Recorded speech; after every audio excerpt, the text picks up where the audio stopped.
Siapakah pria berambut pirang yang memilih pergi justru saat ia sedang berada di puncak takhta?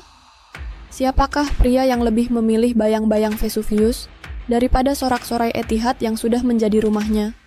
Kevin De Bruyne, jantung lini tengah Manchester City, kini resmi milik Napoli.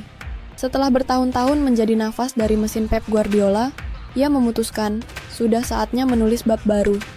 Dan inilah awal dari kisah yang akan dikenang di dua benua. Lahir di Drongen, tumbuh dalam dingin dan harapan.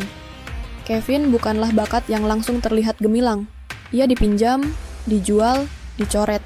Bahkan Chelsea pernah melepasnya tanpa ragu.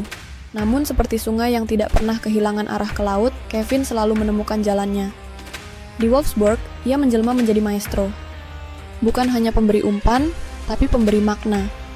Manchester City melihatnya sebagai puzzle yang hilang. Dan Pep Guardiola, sang arsitek, tahu, ini dia kunci permainan modern. Dalam dekade terakhir, Kevin menjadi pemimpin senyap. Ia tidak perlu teriak. Kakinya yang bicara. Final demi final, asis demi asis, ia tidak hanya menari di atas lapangan, ia menciptakan irama yang membuat seluruh stadion menari bersamanya. Dan kini, pria itu memilih Napoli. Bukan demi uang, bukan demi ketenaran, tapi demi petualangan baru. Apa yang membuat De Bruyne begitu mematikan?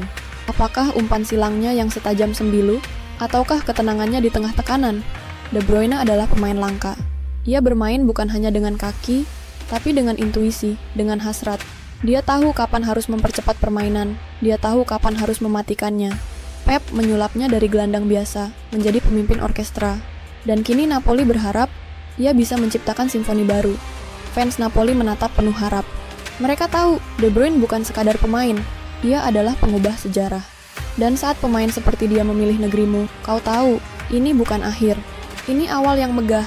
Jika kamu percaya bahwa sepak bola bukan hanya soal menang dan kalah, tapi soal perjalanan, pengorbanan, dan keputusan-keputusan besar seperti ini. Maka dukung kisah Kevin De Bruyne bersama kami. Klik tombol subscribe. Tinggalkan komentarmu, apakah Kevin akan sukses di Napoli? Dan jangan lupa nyalakan lonceng agar kamu tidak tertinggal kelanjutan kisah ini.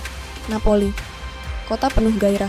Kota yang pernah menjadi rumah bagi Diego, kini menyambut tamu agung dari Belgia. Kevin datang bukan untuk menjadi legenda baru, tapi untuk melanjutkan api yang pernah menyala.